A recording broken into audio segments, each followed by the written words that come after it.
ॐ शुक्लाम्बरधरं विष्णुं शशिवर्णं चतुर्भुजं प्रसन्नवदनं ध्यायेत् सर्वविघ्नोपशान्तये।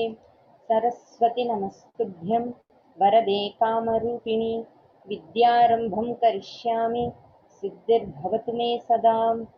गुरुर्ब्रह्मा गुरुर्विष्णुः गुरुर्देवो महेश्वरः गुरुः साक्षात् परब्रह्म तस्मै श्री गुरवे नमः। ईश्वरो गुरुरात्मेति मूर्तिभेदविभागिने व्योमवद्व्याप्तदेहाय दक्षिणामूर्तये नमः। सदाशिवसमारम्भां शङ्कराचार्यमध्यमाम् अस्मदाचार्यपर्यन्तां वन्दे गुरुपरम्पराम्। ॐ सहना भवतु सहनौ भुनक्तु सह वीर्यङ्करवावहै तेजस्विनावधीतमस्तु मा विद्विषावहै। ॐ शान्ति शान्ति शान्तिः। दयानन्दरूपं मदाचार्ये।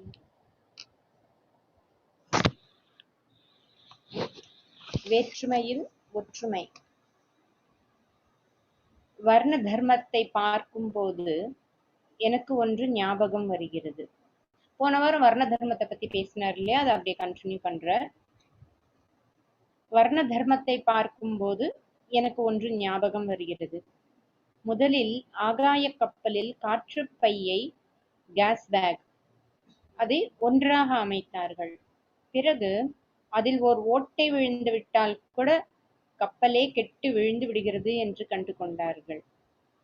அதனால் சிறிது சிறிதாக பல காற்று பைகளை வைக்கலானார்கள்.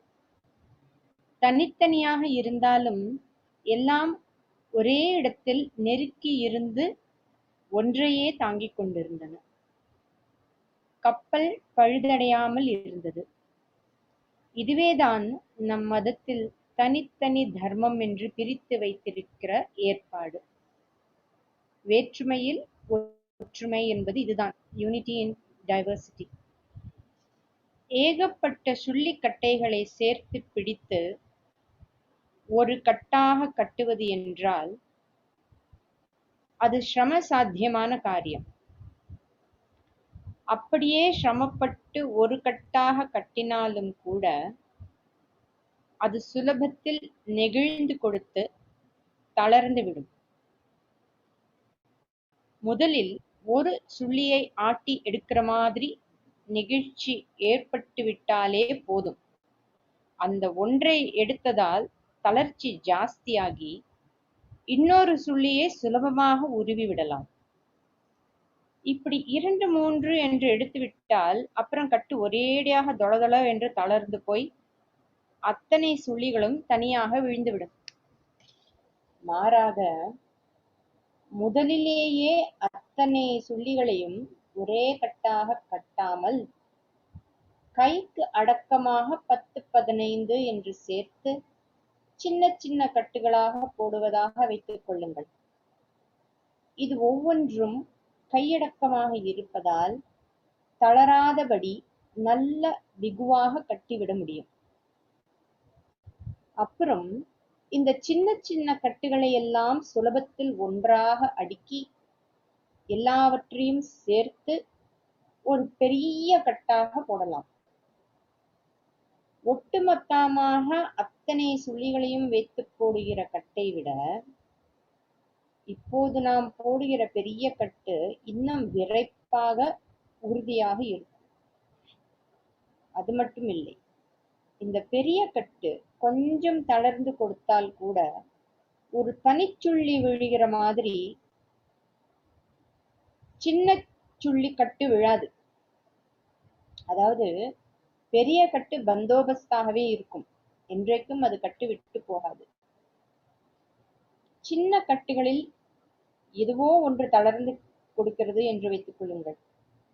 அப்போது கூட அதில் உள்ள சுள்ளிகள் மட்டும் விலகுமே தவிர மற்ற கட்டுகள் எல்லாம் அப்படியே பத்திரமாக இருக்கும். அவற்றில் உள்ள சுள்ளிகள் கொஞ்சம் கூட கலகலத்து போய்விடாது. ஒரு பெரிய ஜன சமூகத்தை ஒரே அமைப்பிலே போட்டு கட்டுகிறேன் என்றால் அது முடியாத காரியம். ஆண்டளிக்க முடியாத சமுதாயத்தை யார் எப்படி கட்டுப்பாட்டில் வைத்து நிர்வகிப்பது? இதற்காகத்தான் ஒவ்வொரு தொழிலை செய்ய பரம்பரையாக ஒரு ஜாதி என்று பிரித்து தனித்தனி கட்டுகளாக வைத்தார்கள். இதில் இருக்கிற கட்டுக்கோப்பை யாரும் புரிந்து கொள்ளாமல் ஒவ்வொரு வர்ணத்தினருக்கும் சிறு கட்டுகளாக, ஜாதிகளாக பிரிந்தார்கள். புரிந்து கொள்ளலாம். இதில் இருக்கிற கட்டுக்கோப்பை யாரும் புரிந்து கொள்ளலாம். ஒவ்வொரு வர்ணத்தினரும் சிறு கட்டுகளாக, ஜாதிகளாக பிரிந்தார்கள். அவரவருக்கும் ஜாதி நாட்டாண்மை என்று ஒன்று இருந்தது. அந்தந்த நாட்டாண்மைக்காரர்கள் தங்கள் சமூகத்தினர் ஒழுங்கு தப்பினால் அவர்களை தண்டித்தார்கள். இப்போது சர்க்கார் கூடத்தான் ஜெயிலில் போட்டு சிக்ஷிக்கிறது. ஆனால் இது ஒன்றும் குற்றவாளிகள் நெஞ்சில் உரைப்பதில்லை. அதனால் குற்றங்கள் பாட்டுக்கு வளர்ந்து கொண்டேதான் இருக்கின்றன. நாட்டாண்மையில் கொடுத்த தண்டனையோ சுரீல் என்று உரைத்ததால் ஜனங்கள் தப்பு தண்டாவில் இறங்காமல் இந்த நூற்றாண்டின் ஆரம்பம் வரையில் கூடிய மட்டும் யோக்கியர்களாகவே இருந்து வந்தார்கள். அதுவரை போலீஸுக்கும் மாஜிஸ்ட்ரேட் கோர்ட்டுக்கும் வேலை ரொம்ப குறைச்சலாகவே தான் இருந்தது. அதென்ன அப்படிப்பட்ட தண்டனையை நாட்டாண்மைக்காரர்கள் கொடுத்தார்கள் என்றால் ஜாதி பிரஷ்டம் என்பதுதான். ஒரு சக்கிலியாக இருக்கட்டும், பரியாரி நாவிதனாக இருக்கட்டும், எவராகத்தான் இருக்கட்டும், இப்போது பிற்பட்ட தாழ்த்தப்பட்ட என்றெல்லாம் சொல்கின்ற எந்த ஜாதியராக இருந்தாலும் கூடத்தான் அவரவருக்கும் தன் ஜாதியை விட்டு தள்ளி விடுவார்கள் என்றால் அதுவே சுரீல் என்று மனசில் தைத்தது. அது தாங்க முடியாத பெரிய தண்டனை, மகத்தான அவமானம் என்று தோன்றியது. இதிலிருந்து என்ன தெரிகிறது? எந்த ஜாதியாரும் எந்த ஜாதியாரையும் மட்டம் தட்டி வைக்கவில்லை. அந்தந்த ஜாதியாரும் தங்கள் விவகாரங்களை பொறுத்தமட்டில் தாங்களே ராஜா என்கின்ற பூரண திருப்தியோடு இருந்தார்கள் என்றுதானே தெரிகிறது. உசத்தி தாழ்த்தி அபிப்பிராயங்கள் இருந்திருந்தால் தானாகவே பலவிதமான தாழ்வு மனப்பான்மை உண்டாகித்தான் இருக்கும். பிராமணனையும் சத்திரியனையும் தவிர ஜாதியார் எவருக்கும் தங்கள் ஜாதியிடம் மதிப்பு, கௌரவ புத்தி, விசேஷிப்பு இருந்திருக்க முடியாது. இதெல்லாம் இல்லாவிட்டால் ஜாதி பிரஷ்டத்தை பொருட்படுத்தியே இருக்க மாட்டார்கள். ஆனால் நடைமுறையில் ஜாதி என்ற பெயரில் சின்ன சின்ன சமுதாயங்களாக ஜனங்கள் இருந்தபோது தங்களுக்குள் பரஸ்பரமான அன்பும் விசுவாசமும் ஏற்பட்டு அதிலே ஒரு பந்துத்துவமே உண்டாயிற்று. அதனால்தான் ஜாதியிலிருந்து தள்ளிவிடுவோம் என்றால் அது பெரிய தண்டனையாக தோன்றியது.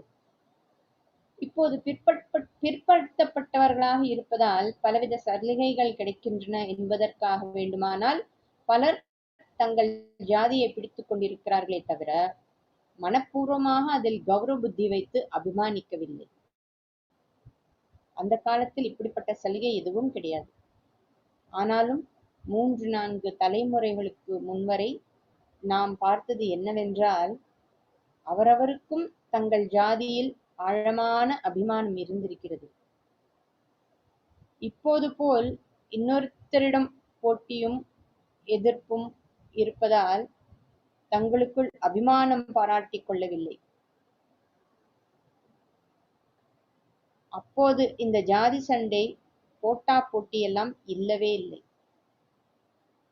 மெய்யாகவே அவரவருக்கும் தங்கள் ஜாதியில் இருந்து கொண்டு அதற்கான தொழிலை செய்து கொண்டு அதற்கென்று ஏற்பட்டுள்ள தனி சடங்குகள், விதிகள், ஆச்சாரங்கள், தர்மங்களை பின்பற்றிக் கொண்டிருப்பதில் சந்துஷ்டியும் பெருமிதமும் இருந்தன. இப்போது கலகம் செய்கிறவர்களிடம் போலீஸ் வந்தால் போலீசாரிடமே கலகக்காரர்கள் அடிதடியில் இறங்குகிறார்கள். ஆனால் முன்னமே ஜாதி நாட்டாண்மையில் எதிர்த்து இப்படி யாரும் சண்டை போட்டதில்லை. காரணம் இப்போது இருக்கிற போலீஸ் வெளியிலிருந்து செய்கின்ற கட்டுப்பாடாய் இருக்கிறது. ஜாதி நாட்டாண்மையிலோ நம்மவர்கள் என்ற பாந்தவ்யம், அபிமானம் இருந்தது. இதனால் ஆயுத பலமும் படைபலமும் இல்லாமலே அன்றைய நாட்டாண்மை இன்றைவிட வெகு சிறப்பாக குற்றங்களை குறைத்து வந்தது.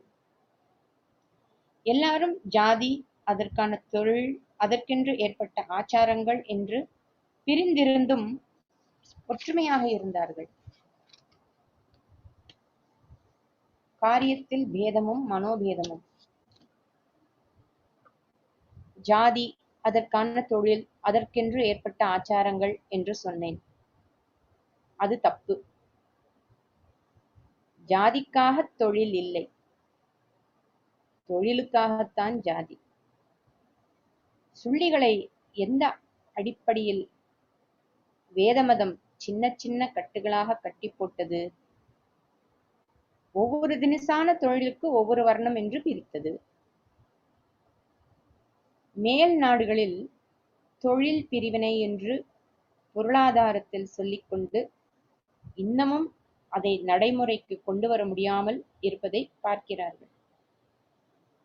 ஒரு சமுதாயம் நடக்க வேண்டுமென்றால் பல தினசான தொழில்கள் நடக்கத்தான் வேண்டும்.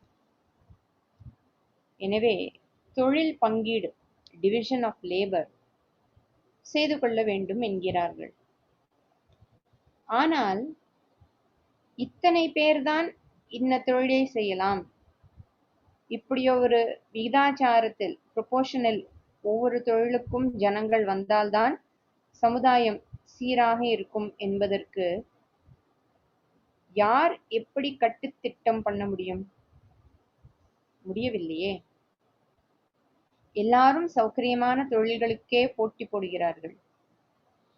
எங்கே பார்த்தாலும் துராசை, போட்டா போட்டியினால் மனக்கசப்பு, அதைத் தொடர்ந்து பலவிதமான ஒழுங்கு தப்பிதங்கள் என்று பிரத்யட்சமாக பார்த்து வருகிறோம். இதே தொழில் பங்கீட்டை பாரம்பரியமாக வைத்து நடத்தி வந்த நம் தேசத்தில் அந்த ஒழுங்கு குலைகிற வரையில் சாந்தியும் சந்தோஷமும் சௌஜன்யமும் திருப்தியுமே தான் இருந்து வந்தன. இப்போது கோடீஸ்வரனுக்கு கூட திருப்தி இல்லாமல் இருக்கிறது. அப்போதோ ஒரு செருப்பு தைக்கிறவன் கூட அக்கடா என்று நிறைந்து இருந்தான். எல்லோருக்கும் துராசைகளை கிளப்பிவிட்டு அத்தனை பேரையும் அதிருப்தியில் கொண்டு தள்ளி இருக்கிறது புது ஏற்பாடுகள் தான்.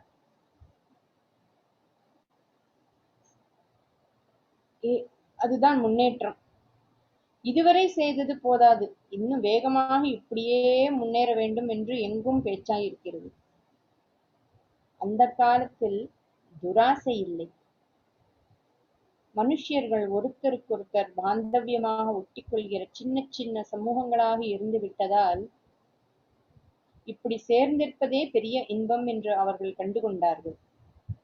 அதோடு மதத்தில் நம்பிக்கை, தெய்வத்திடம் பயபக்தி, தங்களுக்கென்று குலதெய்வங்கள், அதற்கான வழிபாடுகள் இருக்கின்றன என்ற பெருமை, இதிலெல்லாம் நிறைந்து இருந்து விட்டதால் அவர்களுக்கு வெளி வஸ்துக்களை தேடி மேலே மேலே இன்று தவிக்கிற தவிப்பு இல்லவே இல்லை. சமுதாயம் முழுவதும் நன்றாக இருந்தது. பலவாக பிரிந்திருந்தாலும் சுவாமியின் பெயரில் எல்லாரும் ஒன்று சேர்ந்தார்கள். அவரவருக்கும் குலதெய்வம் இருந்த போதிலும் ஊருக்கு பொதுவாக பெரிய கோவில் இருந்தது. அந்த கோயிலும் அதன் உற்சவாதிகளுமே ஊர் வாழ்க்கையின் மையஸ்தானமாக இருந்தன. இதை சுற்றியே, அதாவது பகவானின் பேரில் அத்தனை சமூகத்தாரும் அவன் குழந்தைகளாக ஒன்று சேர்ந்திருந்தார்கள். ஒரு தேர் திருவிழா என்றால் அக்ரஹாரத்துக்காரனும் சேரிக்காரனும் தோளோடு தோள் எடுத்துக்கொண்டு வடம் பிடித்து இழுத்தார்கள். அந்த சௌஜன்யமான காலத்தை நினைத்தாலே மறுபடி அப்படி வருமா என்று இருக்கிறது. ஒரு வயிற்றெரிச்சல் இல்லை, வசைமாறி இல்லை. அவரவர் தன் காரியத்தை எளிமையாக செய்து கொண்டு மனசில் ரொம்பி இருந்த காலம். இதையெல்லாம் ஆலோசனை பண்ணி பார்த்தால் சமூகம் பலவாக பிரிந்திருந்தாலும் கூட இந்து மதம் எத்தனையோ தாக்குதல்களை சமாளித்தது என்று சொல்வது சுத்த பிசகு. சமூகம் பலவாக பிரிந்திருந்ததாலேயே அது இப்படி யுகாந்தரமாக ஜீவனோடு இருக்கிறது என்றே தோன்றுகிறது. இங்க அவர் என்ன சொல்றாருன்னா, எல்லாரும் பிரிஞ்சிருக்குன்னு சொல்றாங்க இந்து மதத்தை. அந்த மாதிரி பிரிஞ்சிருக்கிறதுனாலதான் தாக்குதலை சமாளித்ததுன்னு சொல்றது. பிரிஞ்சிருந்தாலும் ஒன்னா இருந்தாங்கன்னு சொல்லக்கூடாது. பிரிஞ்சு இருந்ததாலேதான் நம்மளால எல்லாத்தையும் ஹேண்டில் பண்ண முடிஞ்சதுங்கிறார். ரொம்ப அழகா அனலைஸ் பண்ணிட்டு இருக்காரு. எல்லோருக்குமான பொது தர்மங்களை மட்டும் சொல்லி ஒரே சமூகமாக இருந்த மகா பெரிய மதங்கள் எல்லாம் அழிந்து போனதையும், இப்போது இருக்கப்பட்ட அம்மாதிரி மதங்களின் எதிர்காலமும் என்னவாகுமோ என்று பயப்பட வேண்டியிருப்பதையும் பார்க்கிற போது, இதுதான் இந்து மதத்தை, அதாவது வர்ண தர்மம் தான் இந்து மதத்தை சிரஞ்சீவியாக காப்பாற்றி வந்திருக்கிறது என்று தெரிகிறது. இந்த வர்ண தர்மம் எப்படிப்பட்டது? அந்த வர்ண தர்மம் அத்தனை சுள்ளியையும் ஒரே கட்டாக போடாமல் பல சின்ன சின்ன கட்டுகளாக போட்டு, அந்த கட்டுகளை எல்லாம் தெய்வ பக்தியினால் ஒன்றாக முடிந்திருக்கிறது தான் வர்ண தர்மம். எல்லாருக்கும் ஒரே தர்மம் என்று வைத்துக் கொண்டதோடு நின்றுவிட்ட மதங்களில் எல்லாம் உள்ளிருந்தோ அல்லது வெளியிலிருந்தோ வேறு தினசான தர்மங்கள் தாக்கிய போது அவை அடியோடு இற்று விழும்படியாக ஆயிற்று. இந்தியாவில் பல தினசான தர்மங்களும் பொதுவான தர்மத்துக்குள் இருந்ததால், வேறு தர்மங்கள் உள்ளேயே எழுந்தால் அல்லது வெளியிலிருந்து தாக்கினால் அவற்றையும் தள்ள வேண்டியதை தள்ளி கொள்ள வேண்டியதை கொள்வதற்கு இடம் கொடுக்க முடிஞ்சது. அதாவது நம் நாட்டுக்குள்ளே புத்த ஜைன மதங்கள் வேதத்தின் ஒவ்வொரு அம்சத்தில் எழுந்தன. அதனால் இந்து மதமே இவற்றையும் தனக்குள் செரித்து கொண்டு விட்டது. பல பலவாக தர்மங்கள் விரிந்து இருந்ததால் இன்னும் புதிசான பலவற்றுக்கும் இடம் தந்து தனதாக்கிக் கொள்ள முடிந்தது. அவற்றை எதிரியாக நினைத்து சண்டை போட்டு தோற்று போக வேண்டிய அவசியம் இருக்கவில்லை. முஸ்லிம்கள் வந்த பின் அவர்களுடைய சில பழக்கங்கள் மட்டும் அவருக்கு வந்தன. தத்துவம் என்று எதையும் அவர்களிடம் இருந்து எடுத்துக்கொண்டதாக சொல்வதற்கு இல்லை. உடுப்பு போன்ற சில விஷயங்களில், சங்கீதம், சிற்பம், சித்திரம் போன்றவற்றில் அவர்களுடைய வழிகளை, முகல் இன்ஃப்ளூயன்ஸ் கொஞ்சம் எடுத்துக்கொண்டோம். அதுவும் நம்முடைய வைதிக கலாச்சார பிரவாகத்தில் தனியாக நிற்காமல் கரைந்து போயிற்று. இது கூட வடக்கேதான் ஜாஸ்தி நடந்தது. தென்னிந்தியா துருக்க இன்ஃப்ளூயன்ஸ்க்கு ரொம்பவும் ஆளாகாமல் கூடிய மட்டும் தன் பழைய வழியிலேயே இருந்தது. அப்புறம் வெள்ளைக்காரர்கள் வந்த பின் எல்லாருக்குமே, அதாவது வடக்கு தெற்கு என்ற பேதமில்லாமல் தேசம் முழுவதிலுமே வைதிக நம்பிக்கை குறைந்து வந்திருக்கிறது. ஏன் நிலைமை இப்படி கொஞ்சம் கொஞ்சமாக மாறிற்று? ஏன் இப்போது அரசியல் தலைவர்களாக இருக்கப்பட்ட எல்லோரும் வர்ண தர்மத்தை காஸ்டிசம் என்று கரித்து கொட்டும்படியாயிருக்கிறது? தேசத்தின் முன்னேற்றத்துக்கே ஜாதிதான் பெரிய தீமை செய்கிறது என்ற அபிப்பிராயம் பரவலாக உண்டாகியிருப்பது ஏன்? ஜாதி என்று சொன்னாலே ஜெயிலில் பிடித்து போட்டு விட வேண்டும் என்று நினைக்கிற அளவுக்கு ஆகியிருப்பது எதனால்? இதற்கு எனக்கு தெரிந்த மட்டும் காரணங்களை யார் பொறுப்பாளி என்பதை பின்னால் சொல்கிறேன். தற்போது வர்ண தர்மத்தை ஒழித்து கட்டிவிட வேண்டும் என்பவர்கள் எதனால் அப்படி சொல்கிறார்கள் என்பதை முதலில் பார்க்கலாம். அவர்களுக்கு வர்ண தர்மத்தில் ரொம்பவும் ஏற்றத்தாழ்வு இருப்பது போல் தெரிகிறது. இப்படி இருக்கக்கூடாது, எல்லாரையும் ஒரே மாதிரி ஆக்கி உயர்த்த வேண்டும் என்று ஆசைப்படுகிறார்கள். ஆனால் இது காரிய சாத்தியம்தானா? இது முடியுமா? இதை தெரிந்து கொள்வதற்கு ஜாதி முறை இல்லாத மற்ற தேசங்களை பார்த்தாலே போதும். எல்லாம் சமமாகி விடுவது ஒரு நாளும் நடக்காத காரியம் என்பதற்கு அந்த தேசங்கள் எல்லாம் பிரத்யக்ஷ உதாரணங்களாக இருக்கின்றன. அங்கெல்லாம் உயர்த்தி தாழ்த்தி இல்லை என்றால் வர்க்க பூசங்கள் இருக்கக்கூடாது தானே? ஆனால் யதார்த்தத்தில் இப்படியா இருக்கிறது? எங்கே பார்த்தாலும் சௌகரியப்படுகிறவர்கள் சௌகரியப்படாதவர்கள் என்ற பிரிவும் இவர்களுக்குள் சண்டையும் இருந்து கொண்டுதான் இருக்கின்றன. நம் தர்மத்தை உள்ளபடி புரிந்து கொண்டால் ஜாதியால் பெரியவன் சின்னவன் என்று வாஸ்தவத்தில் இல்லவே இல்லை. ஆனால் எதனாலோ அப்படி ஒரு அபிப்பிராயம் வந்துவிட்டதாகவே வைத்துக் கொள்வோம். இந்த எண்ணத்தை போக்கடிக்க வேண்டியதுதான் நம் கடமையே ஒழிய அதற்காக அந்த முறையே தொலைக்க கூடாது. இப்போதைக்கு ஜாதியில் உயர்த்தி தாழ்த்தி எண்ணத்தையும் அதனால் உண்டான மனக்கசப்பையும் ஒத்துக்கொண்டாலும் கூட மற்ற தேசங்களிலும் இந்த மனக்கசப்பு சமூக பிரிவுகளிடையே இருக்கத்தான் செய்கிறது. அங்கெல்லாம் ஜாதியால் உயர்ந்தவன் என்ற உரிமை கொண்டாடுகிறான் என்று ஒருவனிடம் துவேஷம் இல்லாவிட்டாலும் பணத்தால் நம்மை விட உயர்ந்தவன், பதவியால் உயர்ந்தவன் என்று இன்னொருத்தனிடம் வெறுப்பு இருக்கத்தான் செய்கிறது.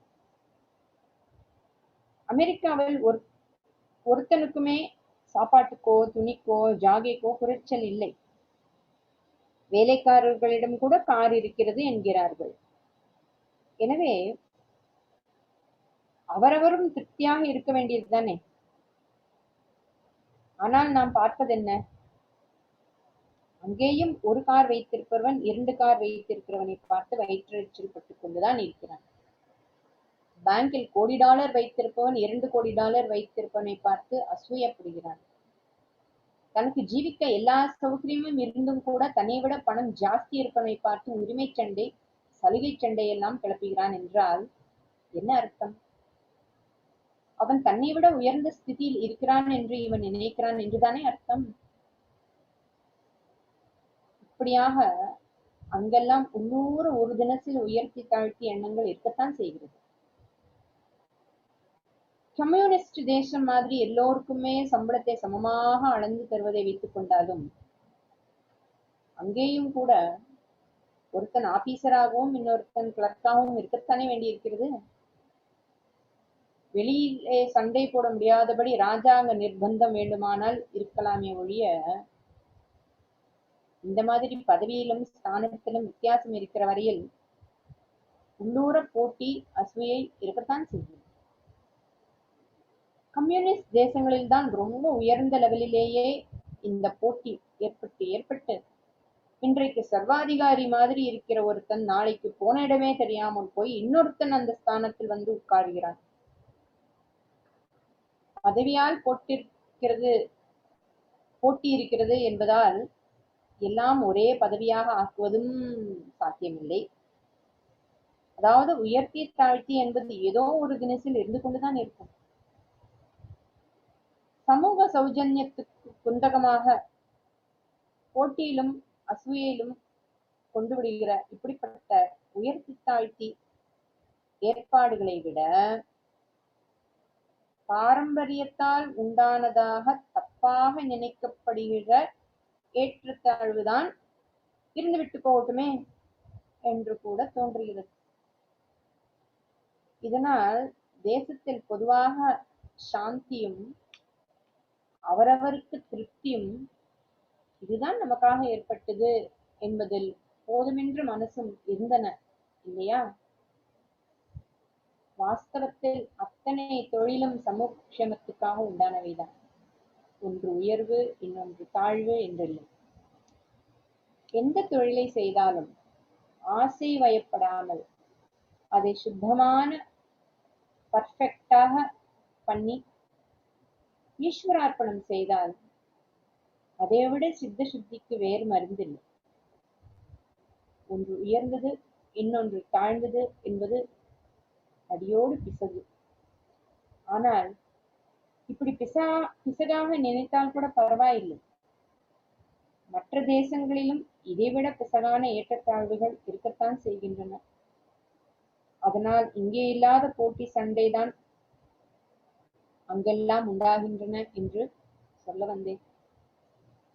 நாம் பிரிந்தே ஒற்றுமையாக இருந்து நம் நாகரிகத்தை பெரியதாக வளர்த்திருக்கிறோம்.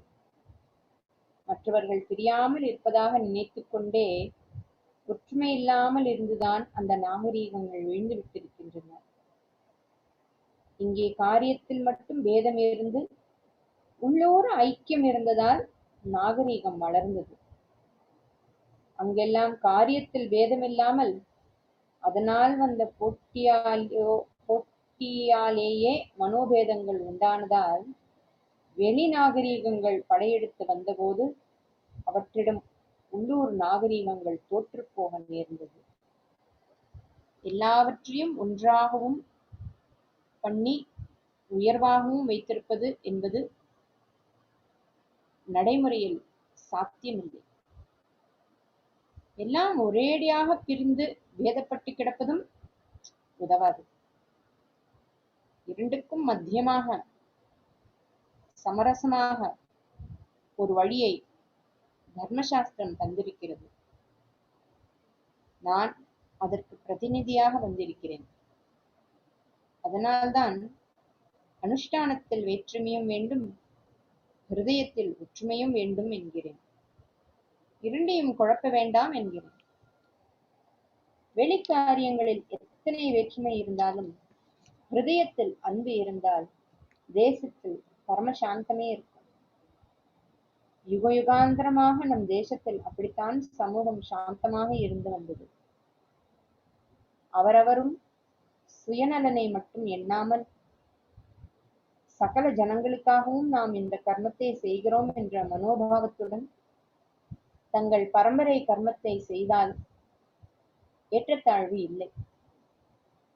என்ன விபரீதம் ஏற்பட்டாலும் சாமானிய தர்மங்களை அனைவரும், விசேஷ தர்மங்களை அவரவரும் கூடிய வரையில் ரட்சித்து வந்தால் எந்த நாளும் நமக்கு குறை வராது. இங்க சாமானிய தர்மம், விசேஷ தர்மம். சாமானிய தர்மம்ங்கிறது எல்லாருக்கும் சமமான, நம்ம சொல்றோம் இல்லையா, சத்தியம், அஹிம்சா, சாந்தி, அந்த மாதிரி எல்லாருக்குமே, எல்லார்கிட்டையும் நம்ம என்ன எதிர்பார்க்கிறோமோ, எல்லாரும் நம்ம கிட்ட என்ன எதிர்பார்க்கிறார்களோ அது சாமானிய தர்மம். விசேஷ தர்மம்ங்கிறது அந்தந்த ஜாதிக்கு இருக்கின்ற விசேஷ தர்மம். அது மட்டும் இல்லாமல் அந்தந்த வர்ணத்துக்கும் இருக்கின்ற சில தர்மங்கள். தி ஹோல் சொசைட்டி சாமானிய தர்மத்தை ஃபாலோ பண்ணும், இண்டிவிஜுவல்ஸ் விசேஷ தர்மத்தை ஃபாலோ பண்ணும். ரெண்டுத்துக்கும் கிளாஷ் இல்லாமல் இருந்தால் எந்த நாளும் நமக்கு குறை வராது.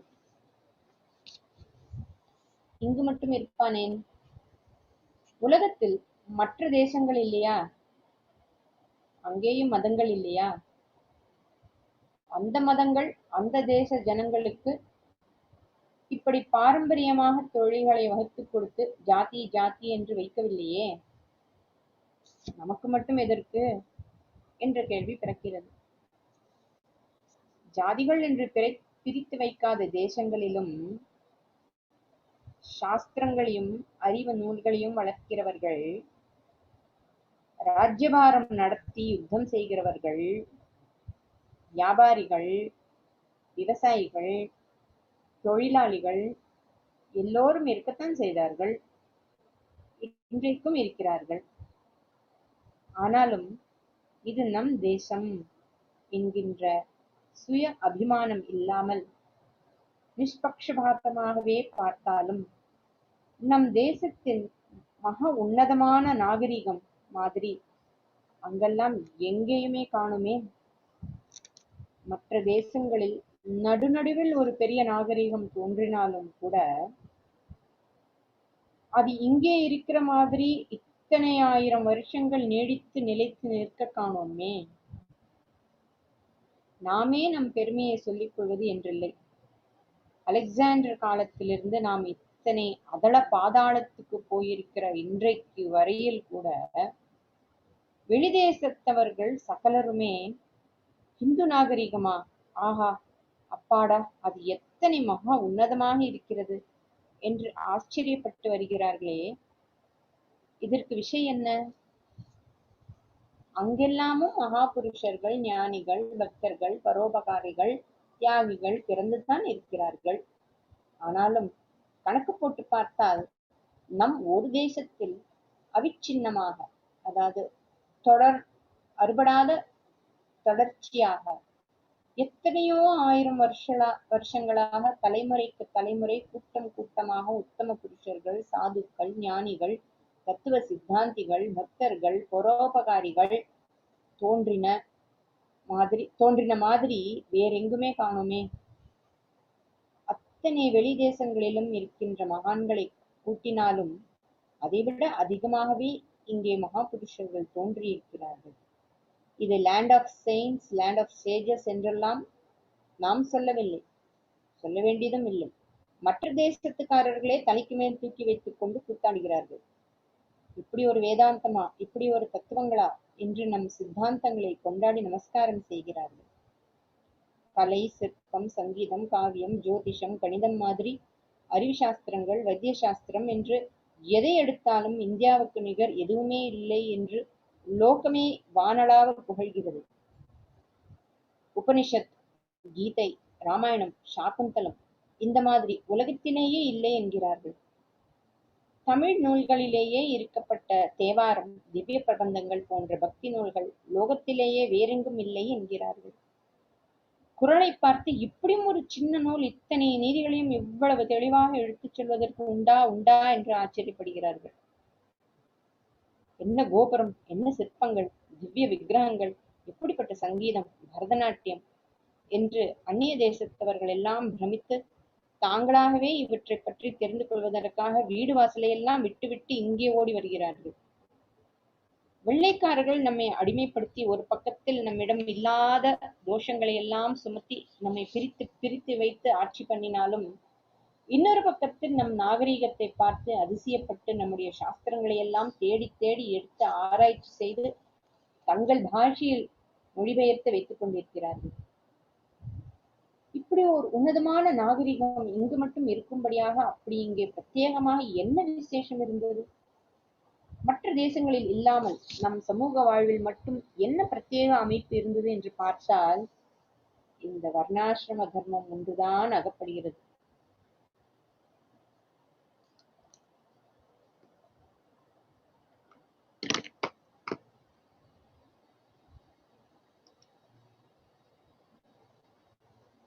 சீர்திருத்தக்காரர்களால் நம் குறைகளுக்கெல்லாம் இருப்பிடமானது என்று நினைக்கிற வர்ண தர்மம் என்ற தனி அம்சம் இருக்கின்ற நம் தேசம்தான் மற்ற எல்லா தேசங்களையும் விட தத்துவத்தில், குணசீலத்தில், கலைகளில், அறிவில் எல்லாவற்றிலுமே நிறைந்து தலை சிறந்து நிற்கிறது.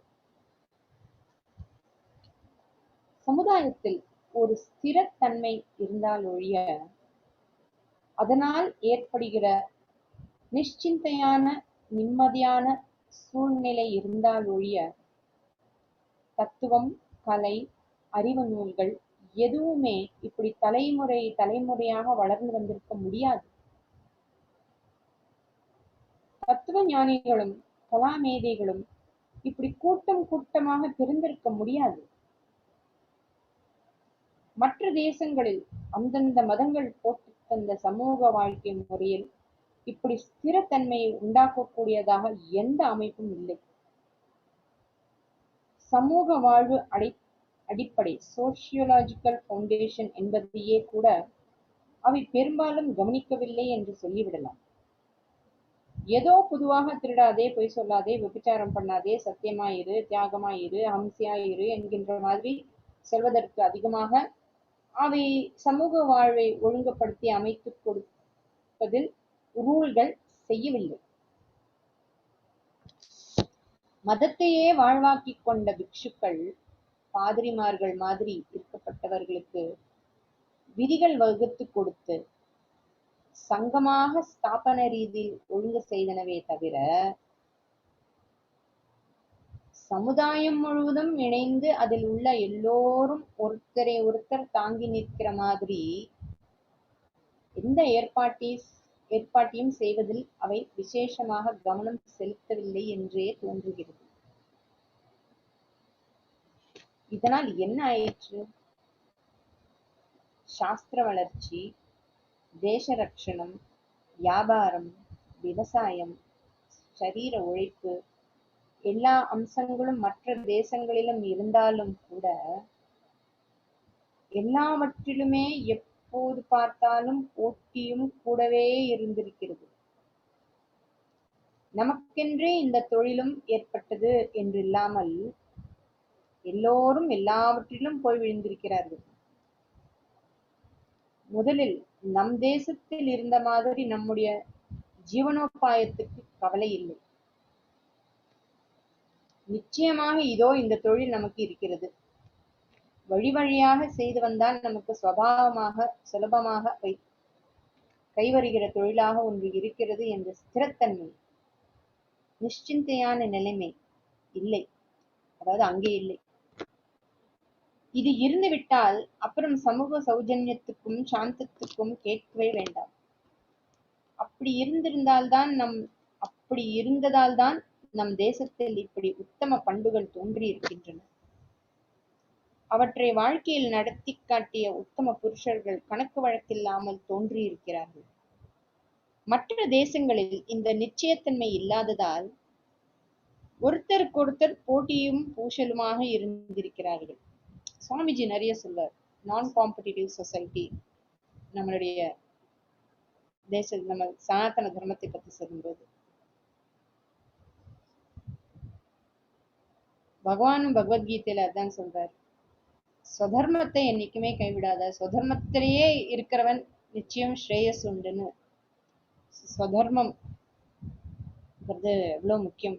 ஒரு வர்ண தர்மம், ஆசிரம தர்மம் எல்லாம். சீர்திருத்தக்காரர்கள் சொல்கிறபடி பார்த்தால் பெரும்பான்மையான ஜனங்கள் அடக்கி வைக்கப்பட்டதாக அவர்கள் நினைக்கின்ற வர்ண தர்மத்தை கொண்ட நம் தேசத்தில்தான் சமூக புரட்சிகள் நிறைய தோன்றி இருக்க வேண்டும். ஆனால் இந்த வார்த்தையே நமக்கு புதுசானது. பிரெஞ்சு புரட்சி, அமெரிக்க புரட்சி, ரஷ்யா புரட்சி என்றெல்லாம் சரித்திர புஸ்தகத்தில் படித்த பிறகுதான் நமக்கு ஒரு பெரிய ஜனசமூகமே புரட்சி என்று ஒன்றில் குதிக்கக்கூட அவசியம் ஏற்படாமல் போயிருக்கிறது என்று தெரிய வந்திருக்கிறது. மற்ற தேசத்து சரித்திரங்களை பார்த்தால் புரட்சிக்கு மேல் புரட்சி என்று பொதுஜனங்களே செய்வதை பார்க்கிறோம். அதைவிட முக்கியமாக ஒரு புரட்சியும் சாஸ்வதமாக எதையும் சாதித்து புரட்டிவிடவில்லை என்றும் பார்க்கிறோம். அதைவிட முக்கியமாக ஒரு புரட்சியும் சாஸ்வதமாக எதையும் சாதித்து புரட்டி விடவில்லை என்றும் பார்க்கிறோம். ஒரு புரட்சி ஒரு 50-100 வருஷமானால் இன்னொரு புரட்சி வந்துதான் இருக்கிறது. அதாவது ஜனங்களுக்கு எப்போதுமே அதிருப்தி தான் இருந்திருக்கிறது. இன்றைய நிலைமையோ கேட்கவே வேண்டாம். அத்தனை தேசங்களிலும் ஒழுங்கினம், மிருகப்பிரியமான வெறிக்கூத்துகள், கிளர்ச்சிகள், ஸ்ட்ரைக்குகள், தினமும் ஒரு ராஜாங்கம் முழுகுவதும் இன்னொன்று வருவதுமாக லோகம் முழுக்க தத்தளிப்பில் இருக்கிறது. ராஜாங்கத்தாரே சர்வாதிகாரம் நடத்தி தலையை தூக்கினால் மண்டையில போட்டு விடுவேன் என்று சொல்கிற ரஷ்யா மாதிரி தேசங்களில்தான் புரட்சி இல்லாமல் இருக்கிறது. அங்கேயும் எரிமலை மாதிரி எப்போது வெடித்து விடுமோ என்ற நிலையில் உள்ள குமுறல்கள் இருப்பதாகத்தான் சொல்கிறார்கள். அவ்வப்போது ஒரு அறிஞர் அல்லது எழுத்தாளர் உயிர் போனாலும் போகட்டும் என்று அங்கிருந்து தப்பி ஓடி வந்து அங்கே நடக்கிற கொடுங்கோன்மையை சொல்லிக் கொண்டுதான் இருக்கிறார்கள். அங்கேயும் ஜனங்கள் உள்ளூர நிறைந்திருக்கவில்லை என்கிறார்கள். இந்தியாவில் இப்படி ராஜாங்க சர்வாதிகாரம் ஒரு நாளிலும் இருந்தது. அடிமை ஜனங்களிடமிருந்து இத்தனை கலைகள், சாஸ்திரங்கள் ஒரு காலம் தோன்றி இருக்க முடியாது. எங்களை அடக்கி வைத்திருப்பதை பாருங்கள் என்று வெளி ஜனங்களிடம் நாம் அழுததும் இல்லை. சுதந்திரமான சூழ்நிலையில் மனசு மலர்ந்திருந்தால் ஒழிய இத்தனை அறிவு நூல்களும் கலைகளும் கோயில்களும் தோன்றியிருக்கவே முடியாது. பொது ஜனங்களும் எண்ணிக்கையில் ஜாஸ்தி இருந்தால் கூட மூட நம்பிக்கையால் புரோகித ஜாதிக்கு பயந்து ஏமாந்து கிடந்தார்கள் என்று சொல்வது கொஞ்சம் கூட பொருந்தாது. இந்த புரோகித ஜாதிகள்னு சொல்றது அவர் பிராமின்ஸ் சொல்றார். பொது ஜனங்களும் எண்ணிக்கையில் ஜாஸ்தி இருந்தால் கூட மூட நம்பிக்கையால் புரோகித ஜாதிக்கு பயந்து ஏமாந்து கிடந்தார்கள் என்று சொல்வது கொஞ்சம் கூட பொருந்தாது. ஆப்பிரிக்கா, தென்னாப்பிரிக்கா காடுகள் மாதிரி கலாச்சாரம் வளராத தேச ஜனங்களை பற்றி அப்படி சொன்னால்தான் பொருந்தும். அங்கேயெல்லாம் பூசாரி என்கிறவன் தான் ராஜா மாதிரி. பார்த்தாலே பயப்படுகிற மாதிரி இருப்பான். மந்திர வித்தை போட்டு ஜனங்களை என்ன வேண்டுமானாலும் செய்ய முடியும் போல் தர்பார் பண்ணுவான். அவனுக்கே நேராக சிக்ஷிக்கிற அதிகாரம் உண்டு. நம் தேசத்தில் அப்படி இல்லை. எல்லா ஜாதியினரும் நல்ல அறிவும் பக்தியும் அத்தியாத்ம விஷயங்களில் முன்னேற்றமும் பெற்றவர்கள். புராணங்கள், பெரிய புராணம் இவற்றில் பார்த்தால் எல்லா ஜாதியிலும் மகா பெரியவர்கள் வந்தது தெரியும். சந்திரகுப்தன், சிவாஜி மாதிரி இருக்கப்பட்ட சக்கரவர்த்திகளும், சேக்கிழார் மாதிரி மதி மந்திரிகளும் 4ஆம் வர்ணத்திலிருந்தே வந்திருக்கிறார்கள். இங்கே பிரீஸ் கிராஃப்டுக்கு சிக்ஷிக்கிற சக்தியும் கிடையாது. அதாவது நம்ம தேசத்தில் அவன்தான் பரமசாதுவாக இருக்க வேண்டியவன். யாரு? பிரீஸ்ட். நம்ம நாட்டுல தப்பு நடந்தால் கூட தன்னையே சிக்ஷித்துக் கொள்ள வேண்டியவன் என்று சாஸ்திரம் வைத்திருக்கிறது. வெள்ளைக்காரர்கள் நீக்ரோ மேலே பட்டால் நீக்ரோவை சிக்ஷிக்கிறார்கள். நம் தேசத்திலோ தீண்டக்கூடாதவர் என்பவர் பிரீஸ்ட் கிராஃப்ட் மேலே பட்டால் இந்த பிரீஸ்ட் ஜாதிக்காரன் தான் ஸ்நானம் பிராயச்சித்தாதிகள் செய்ய வேண்டும் என்று வைத்திருக்கிறது. தீண்டாமை கொள்கையை பற்றிய அபிப்பிராயம் ஒரு பக்கம் இருக்கட்டும்.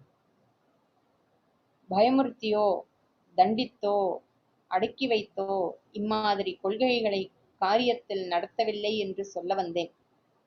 அதுதான் நான் சொல்ல வந்தேன். லோகமெல்லாம் கொண்டாடுகிற பெரிய நாகரீக சமுதாயத்தை அடக்கியும் ஏமாற்றியும் வளர்த்திருக்க முடியாது. வாஸ்தவமாகவே தர்மசாஸ்திர ஏற்பாடுகளில் சகலருக்கும் அனுபவபூர்வமாக அனுகூலம் இருந்ததால்தான் அவர்கள் புரட்சி செய்யாமல் இருந்தார்கள். பழைய வர்ண தர்மம் நடைமுறையில் இருந்தபோது இப்படி புரட்சி இல்லாமல், அதாவது ஜனங்களுக்கு அதிருப்தி இல்லாமல் நாகரிகம் உயர்ந்து உயர்ந்து வளர்ந்து வந்தது ஒரு பக்கம் இருக்கட்டும். பழைய தொழில் பங்கீட்டை தகர்த்து கொண்டு புதிதாக மற்ற தேசங்களின் வழியில் நாமும் முன்னேற்றம் சமத்துவம் என்று எதையோ நினைத்து கொண்டு இப்போது புது முறையில் போக ஆரம்பித்த பின் எப்படி ஆயிருக்கிறோம் என்பதையும் பார்த்தால் நம் தேசம் இப்போது எப்படி இருக்கிறது? பிரத்யக்ஷமாகவே பார்க்கிறோம். ஒழுங்கீனம், பொய், புரட்டு, லஞ்சம், விபச்சாரம் எல்லாம் தலை துளிர்த்து விட்டன. தேசத்தில் எங்கே பார்த்தாலும் கிளர்ச்சி, ஸ்ட்ரைக்கு, டெமான்ஸ்ட்ரேஷன், ஹர்த்தால், போலீஸ் தடியடி, கர்ஃப்யூ இவைகளைத்தான் பார்க்கிறோம். மற்ற தேசங்களில் இருக்கிற அளவுக்கு கூட வெளிநாட்டு வியாபாரம் முதலியவற்றில் நமக்கு நாணயம் இல்லாமல் அவை நம்மை பரிகசிக்கிற ஸ்திதிக்கு வந்திருக்கிறோம். இந்தியாவா ஆஹா என்று சர்வதேசத்திலும் கொண்டாடிய காலம் போய்விட்டது. பாகிஸ்தான் மாதிரி ஒரு சின்ன தேசம் நமக்கு சண்டைக்கு இழுக்கிறது என்றால் என்ன அர்த்தம்? தேசத்தின் ஆத்மபலம் அத்தனை குறைந்து விட்டது என்றுதான் அர்த்தம். எதனால் இப்படி குறைந்தது? எதை விட்டதால் நமக்கு இந்த பலகீனம் வந்தது? எது நமக்கு இத்தனை 1000 வருஷங்கள் புஷ்டியை தந்து நம் நாகரிகத்தை தழைத்து வளர வைத்தது? எதை விட்ட பின் நாம் அந்த நாகரீகத்தின் வாரிசுகள் என்று சொல்லிக் கொள்வதற்கே வெட்கப்படும்படியான ஸ்திதி வந்திருக்கிறது? இதை ஆலோசித்து பார்த்தால் மற்ற தேசங்களில் இல்லாத வர்ண தர்மம் இங்கே மட்டும் இருந்த வரையில் நம் நாகரீகம் மாத்திரம் பாறாங்கல் மாதிரியாக இத்தனை நூற்றாண்டுகள் உலகமே போற்றுகிற விதத்தில் வளர்ந்து வந்திருக்கிறது என்றும், இந்த தர்மத்துக்கு நலிவு உண்டாக ஆரம்பித்ததிலிருந்து நாமும் தினம் தினம் கீழே போய்கொண்டிருக்கிறோம் என்றும் தெரிகிறது. வர்ண தர்மம் இங்கு மட்டும் இருப்பானேன் என்றால், இந்த தேசத்தில் மட்டுமாவது ஆத்ம சிந்தனைக்கும் தெய்வ அனுபவத்துக்கும் கலைகளுக்கும் உத்தமமான பண்புகளுக்கும் அனுகூலமான ஒரு நாகரிகம் இருக்க வேண்டும் என்று நமக்கு ஆசை இருந்தால் இவற்றுக்காக வர்ண தர்மமும் இருக்க வேண்டும். இங்கு மட்டும் இருப்பானேன் என்றால், இங்கு மட்டுமாவது இருந்தால்தான் உலகத்துக்கே ஒரு நல்ல உதாரணம் கிடைக்கும் என்பதற்காகவே இருக்க வேண்டும். இல்லாவிட்டால் போட்டிதான், உடனே பொறாமைதான், அதிருப்திதான், சமூக சச்சரவுதான், சௌகரியமான படிப்பு, தொழில் இவற்றுக்குத்தான் எல்லோரும் வர பார்க்கிறார்கள். ஆனால் எல்லோருக்கும் அது இடம் தர முடியாது. உடனே துவேஷம், பேதம், அசூயை தோன்ற வேண்டியதுதான். இப்போது பாருங்கள், படித்தவர்களிடையிலும் வேலையில்லா திண்டாட்டம் வந்தது என்றவுடன் காலேஜ் அட்மிஷனுக்கு கட்டுப்பாடு போட வேண்டும் என்கிறார்கள். இத படிச்சா அப்பெல்லாம் என்ன நடந்ததுன்னு தெரியறது.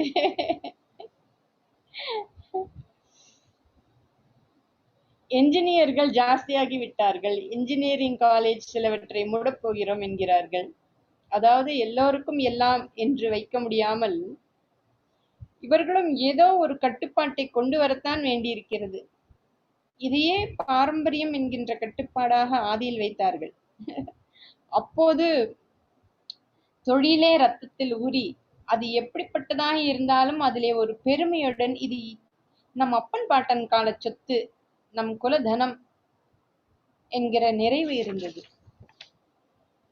அந்தந்த தொழிலை செய்வதிலும் அந்தரங்க விசுவாசம் இருந்தது. அதனால் நல்ல திறமை, எஃபிஷியன்சியும் இருந்தது. இன்றைக்கு ஒவ்வொருத்தனும் பணத்துக்காகவே என்று வந்துவிட்டதால் தொழிலை ஒழுங்கில்லாமல் செய்கிறான்.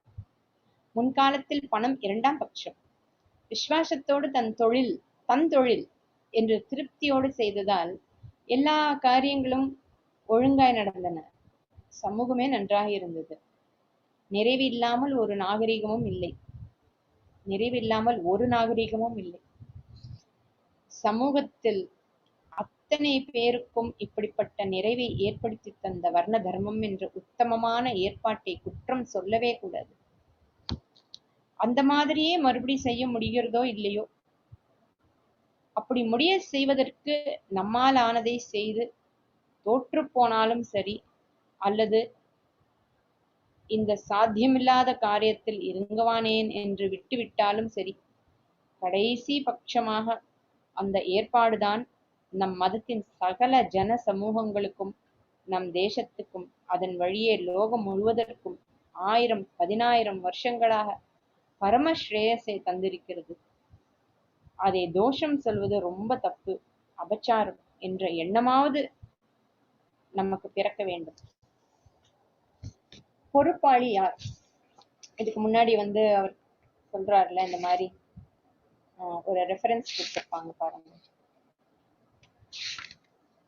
இதுக்கு யார் பொறுப்பாளிங்கிறத நான் சொல்றேன்னு சொல்லியிருக்கார். இந்த வர்ண தர்மம் இருக்கலாம். அதுக்கு இங்க ஆன்சர், பொறுப்பாளி யார், பரிகாரம் என்ன?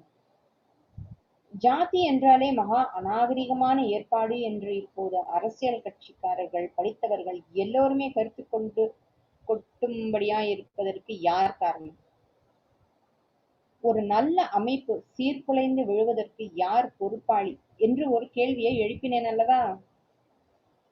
அந்த கேள்விக்கு பதில் சொல்கிறேன். வர்ண தர்மத்தை பற்றி தப்பான அபிப்பிராயம் உண்டாகியிருப்பதற்கு பிராமணன் தான் காரணம். யுகாந்திரமாக ஆத்மஸ்ரேயஸும் தேச க்ஷேமமும் லோக க்ஷேமமும் தந்து வந்த தர்மம் குலைந்து போனதற்கு பிராமணன் தான் பொறுப்பாளி. பிராமணன் தன் கடமையாகிய வேத அத்தியனத்தையும் கர்மானுஷ்டானத்தையும் விட்டான். கடமையை விட்டான், அப்புறம் ஊரை விட்டான், கிராமங்களை விட்டு பட்டணத்துக்கு வந்தான். தனக்குரிய ஆச்சாரங்கள், அதன் வெளி அடையாளங்களை விட்டான். கிராப் வைத்துக் கொண்டான், ஃபுல் சூட் போட்டுக்கொண்டான். தனக்கு ஏற்பட்ட வேத படிப்பை விட்டு வெள்ளைக்காரனின் லௌகீக படிப்பில் போய் விழுந்தான். அவன் தருகிற உத்தியோகங்களில் போய் விழுந்தான். அதோடு அவனுடைய நடை, உடை, பாவனை எல்லாவற்றையும் காப்பி அடித்தான். வழி வழியாக வேத ரிஷிகளிலிருந்து பாட்டன் அப்பன் வரை ரட்சித்து வந்த மகா உன்னதமான தர்மத்தை காற்றிலே விட்டுவிட்டு வெறும் பணத்தாசைக்காகவும் இந்திரிய சௌகரியத்துக்காகவும் புதிய மேல்நாட்டு படிப்பு, சயின்ஸ், உத்தியோகம், வாழ்க்கை முறை, கேளிக்கை இவற்றில் போய் விழுந்து விட்டான். சாஸ்திரங்கள் இவனுக்கு பணத்தாசையே கூடாது, இவன் சொத்தே சேர்க்கக்கூடாது என்கின்றன. அதன் பிரகாரமே இவன் வாழ்க்கை நடத்தி வேத சப்தத்தாலும் யஜ்ஞங்களாலும் லோகக்ஷேமத்தை ஏற்படுத்திக் கொண்டிருந்த வரையில் இவனிடம் மற்ற எல்லா ஜாதியாரும் குறைவில்லாத அன்பும் மரியாதையும் காட்டி வந்தனர். இவனையே உதாரணமாக, வழிகாட்டியாக, முன்மாதிரியாக வைத்துக் கொண்டார்கள். இப்போது தொழிலை விட்டுவிட்டு, கிராமத்தை விட்டு பட்டணத்துக்கு இவன் வந்து இங்கிலீஷ்காரன் தந்த படிப்பு, அவன் கொடுக்கிற உத்தியோகம், அவனுடைய வாழ்க்கை முறை, இதை எல்லாம் எடுத்துக்கொண்டு இதனால் தானே ஏதோ ரொம்பவும் நாகரிகத்தில் உயர்ந்து விட்டது போல் தாட் பூட் என்று பண்ணியதை மற்ற ஜாதியினர் பார்த்தார்கள். இதுவரை நல்லதற்கெல்லாம் இவனை முன்னுதாரணமாக வைத்துக் கொண்டிருந்த அவர்கள் இப்போது ஒழுங்கு தப்பி போவதிலும் இவனையே பின்பற்ற ஆரம்பித்தார்கள். தாங்கள் பாட்டுக்கு திருப்தியோடு செய்து வந்த தொழிலை விட்டுவிட்டு, கிராமத்தையும் விட்டு, நகரவாசம், இங்கிலீஷ் படிப்பு, வெள்ளைக்கார அரசாங்க உத்தியோகம் இவற்றுக்கு மற்றவர்களும் ஆசைப்பட ஆரம்பித்தார்கள். பிராமணனே புத்தியால் ஆகிற காரியங்களை 1000-10,000 வருஷங்களாய் செய்து வந்திருக்கிறான் அல்லவா? ஆதியிலெல்லாம் அவனுடைய புத்தி கொஞ்சம் கூட தன்னலனுக்கு பிரயோஜனமாகாமல் சமூக சேமத்துக்காகவே அர்ப்பணிக்கப்பட்டு வந்தது. இந்த தியாக விசேஷத்தாலேயே அது பிரகாசமான சாணை தீட்டிய கத்தி மாதிரி கூர்மையாக இருந்தது. இப்போது இவனுக்கு சமூக க்ஷேம நோக்கம் போய் தன்னலமான லௌகிக ஆசைகள் எல்லாம் வந்த பின் அந்த புத்தி பிரகாசம் மழுங்க வேண்டியதுதான். இவனுக்கென்று ஏற்பட்ட கடமைகளை செய்யவே முன்பு இவனுக்கு புத்திவன்மையும் பகவத் பிரசாதமாக கிடைத்திருந்தது. கடமையை விட்ட பின் அந்த புத்தி கூர்மையை மழுங்க வேண்டியதுதான். ஆனாலும் சைக்கிளில் காலால் பெடல் பண்ணுவதை நிறுத்திய பிற்பாடு கூட ஏற்கனவே உந்தின வேகத்தின் விசேஷத்தால் கொஞ்சம் தூரம் அதை பெடல் பண்ணாமலே ஓடுகிறதல்லவா? அந்த மாதிரி பிராமணன் ஆன்மீக வித்தைகளை விட்டு லௌகீக வித்தைகளில் போய் விழுந்த பின்னும் ஏற்கனவே தலைமுறையாக இவனுடைய பூர்வீகர்கள் பெடல் பண்ணியிருந்த பலம் இவனுக்கு கொஞ்சம் மிஞ்சி இருந்தது. இவனாக பெடல் பண்ணாவிட்டாலும் அவர்கள் சேமித்து வைத்த புத்தி பிரகாசம் இவனுக்கு இன்னமும் பாரம்பரியமாக கொஞ்சம் இருந்தது. இந்த மூளை பலத்தினால்தான் இங்கிலீஷ்காரனின் படிப்பு முறையில் ஆச்சரியப்படும்படியாக தேர்ச்சி பெற்றான். அவர்களுடைய உத்தியோகம், சட்டம், தொழில்முறை ஆகியவற்றை நுணுக்கமாக தெரிந்து கொண்டு இவற்றில் அவர்களுக்கே தெரியாத தந்திரங்களை அவர்களுக்கு கற்றுக் கொடுக்கிற அளவுக்கு சதுரனாகிவிட்டான். முஸ்லிம்கள் ஆட்சி காலத்தில் கூட கெடாத வேதரட்சணம் வெள்ளைக்காரர்கள் வந்தவுடன் ஏன் கெட்டது என்று ஒரு கேள்வி. அதற்கு காரணம் வெள்ளைக்காரர்களோடு புது சயின்ஸ்களும் இயந்திர சகாப்தமும் மிஷின் கூடவே வந்ததுதான். இதுவரைக்கும் தெரிந்திராத பல புது விஷயங்கள் இப்போது தெரிந்தன. விஷயம் என்று மட்டும் எடுத்துக்கொண்டால் இந்த சயின்ஸினால் பல உண்மைகள் தெரிய வந்தன. இது நல்லதுதான். ஆனால் இந்த விஷய ஞானத்தினால் காரியம் என்று செய்கிற போது ஒழுங்கு தப்பி போகிறதற்கான சபலங்கள் ஏகப்பட்டதாக உண்டாகிவிட்டன. சயின்ஸினால் காரியம் செய்ய மிஷின்கள் உண்டாயின. எலக்ட்ரிசிட்டி, ஸ்டீம் பவர் எல்லாம் வந்த பின் வெகு விரைவில் பல காரியங்களை செய்து கொள்ள முடிந்தது. இவற்றால் பல சௌகரியங்களை செய்து கொள்ளலாம் என்று ஆயிற்று. ஆனால் இந்த சௌகரியங்கள் எல்லாம் இந்திரியங்களுக்குத்தான்.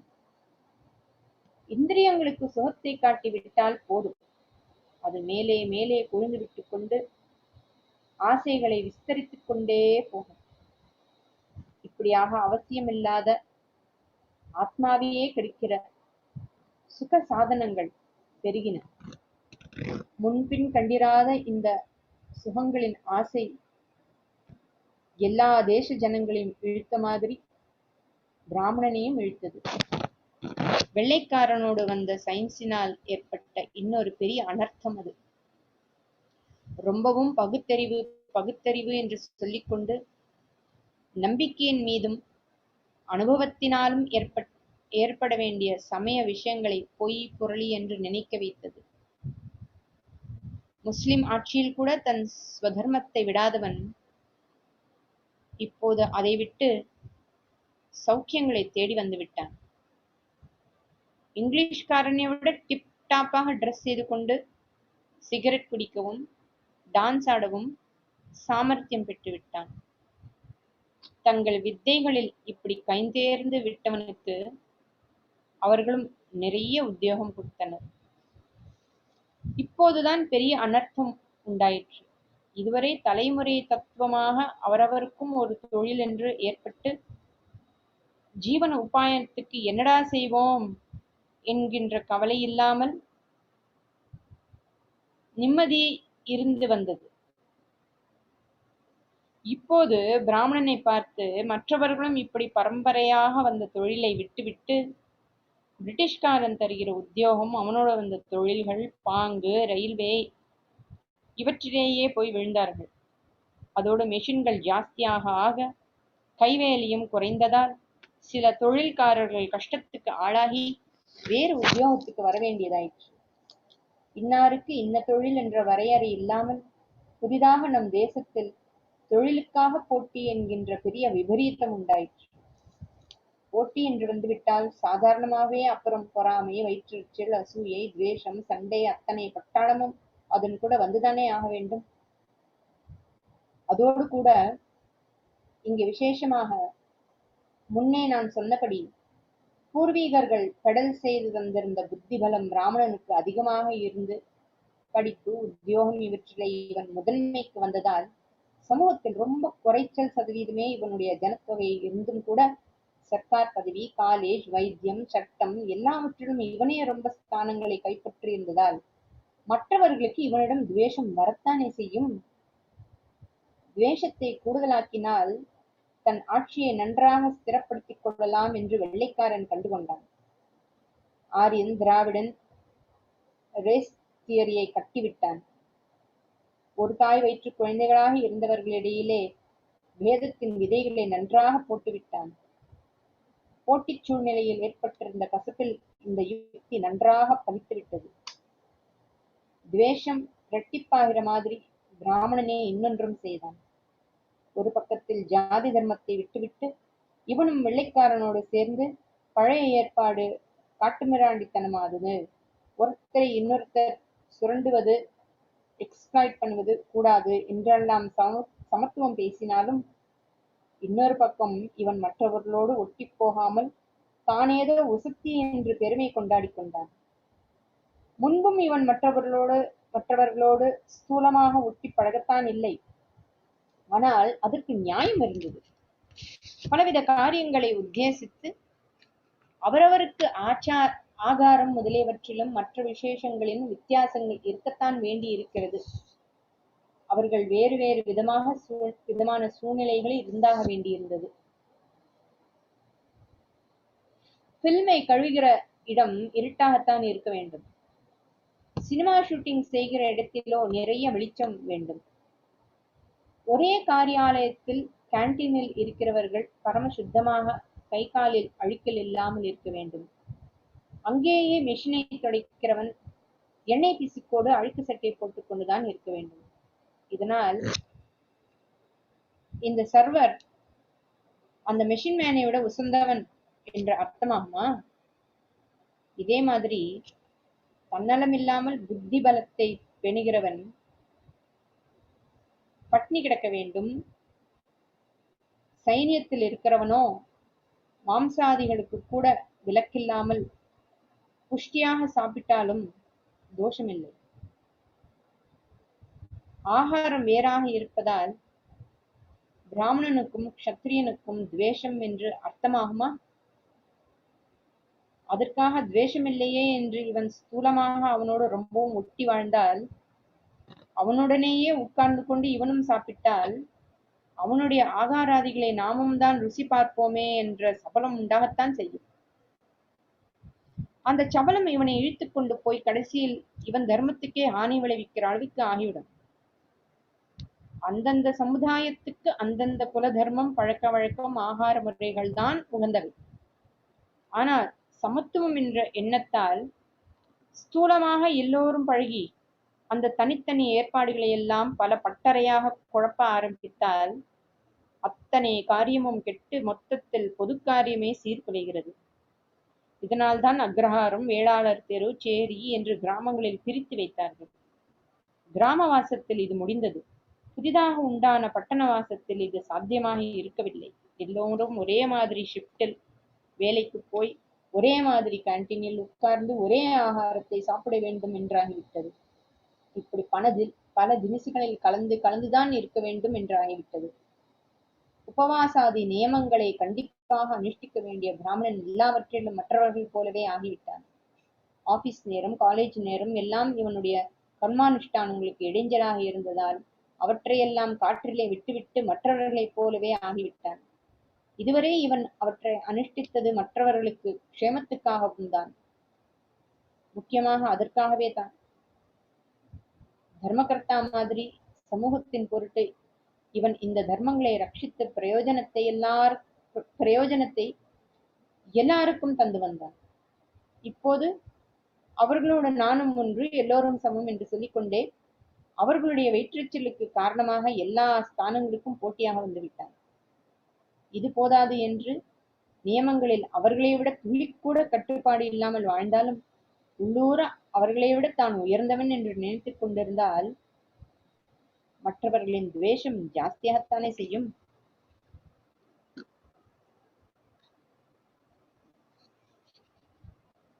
இந்த ஒரு பேராகிராஃப் பார்க்கலாம்.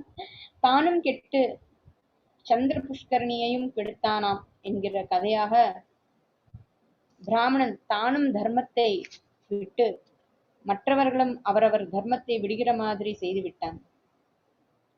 தன் தர்மத்தை விட்ட பின் இவனுக்கு உயர்வு எதுவுமே இல்லை.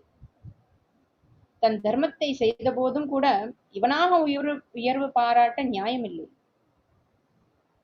ஒவ்வொருவரும் ஒன்றை செய்கிறார்கள், நான் இதை செய்கிறேன் என்றுதான் அடக்கமாக இருக்க வேண்டும்.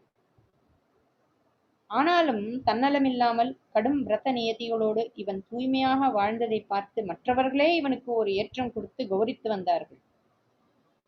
இப்போது அதற்கெல்லாம் வட்டியும் முதலமாக எல்லாரும் தன்னை தூற்றும்படி, கரித்து கொட்டும்படி இவனே ஆக்கி கொண்டு விட்டான்.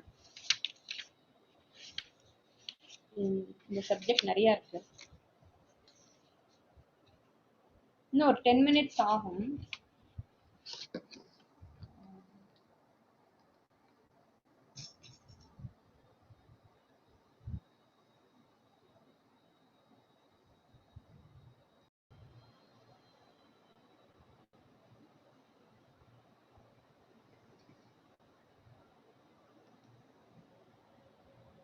இந்து சமூகம் பாழானதற்கு பிராமணன் தான் காரணம் என்பது என் தீர்மானமான அபிப்பிராயம்.